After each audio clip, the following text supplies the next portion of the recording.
Salut tout le monde! Aujourd'hui je vous partage une super recette, le taboulet millet et chia. J'ai pris des notes évidemment pour ne pas me louper parce qu'il y a plein de choses que je voudrais vous dire sur cette recette. Bon, déjà, la base, c'est que c'est une recette simple. Je ne partage que des recettes que j'estime être simples, abordables, faisables par le plus grand nombre, hein, d'accord? Il ne s'agit pas d'être chez un maître cuisinier avec des ingrédients introuvables ou super chers et des recettes que j'ai faites et que j'ai adorées. Donc quand je vous fais une vidéo recette, c'est que vraiment, pour moi, on est au top et ça peut être quotidien. Quotidien, bien sûr en respectant les saisons. En l'occurrence, cette recette, au niveau des ingrédients qu'elle contient, l'idéal c'est de la faire pendant la période d'été, juin, juillet, août, et vous êtes en pleine saison de tous les ingrédients. Alors c'est un taboulé du coup dont la base est le millet et non pas le blé, la semoule de blé. C'est intéressant parce que le millet est une céréale douce et qui est très simple à cuisiner, à faire, aussi simple que ne le serait le blé.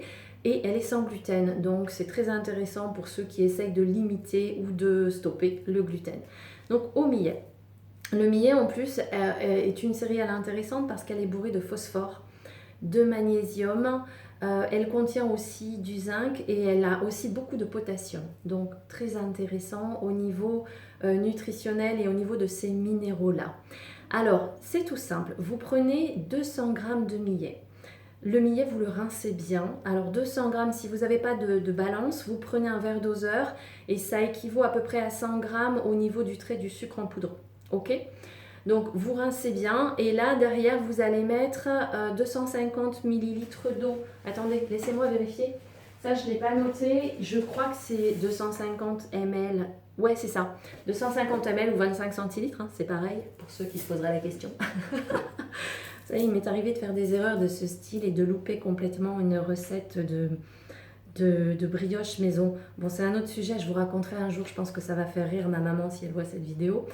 Bref, donc, millet, 200 g, que vous mettez dans 250 ml d'eau chaude, donc eau que vous faites bouillir, vous mettez, moi je mets du gros sel, vous mettez le millet, vous faites cuire 10 minutes, ok? 10 minutes, ça suffit, le grain va rester encore un petit peu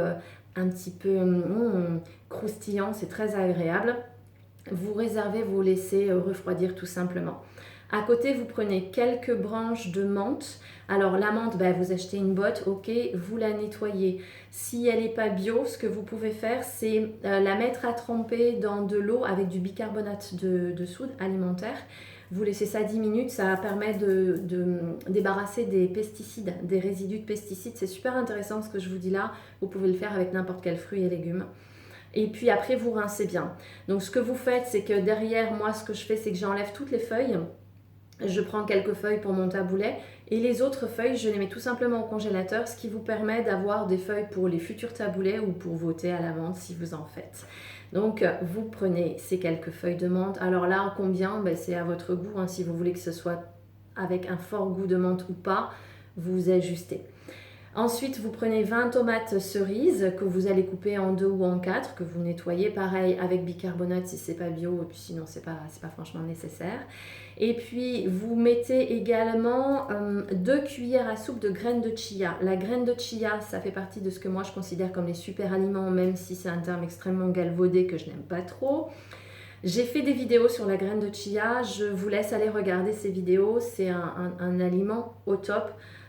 Très intéressant pour les végétariens, végétaliens, véganes notamment, mais pas que. Donc super intéressant même au niveau intestinal, digestif. Bon, allez vous renseigner sur la graine de chia. Certains disent graine de kia.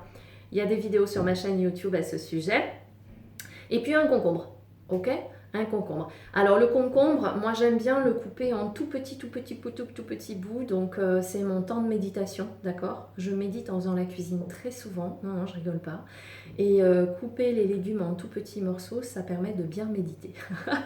Donc vous coupez tout ça, vous mélangez, vous mettez 8, alors moi je mets 8 cuillères à soupe d'huile d'olive, vous en avez à peu près pour 4 personnes, ou 2 ou 3 personnes si c'est des plus gros mangeurs ou un plat principal. Et voilà, après vous réservez tout cela au frais et vous mangez, vous dégustez, c'est juste hyper savoureux, délicieux. Régalez-vous avec cette recette simple, savoureuse, très abordable financièrement et saine. Je vous souhaite un taboulet à manger sans modération.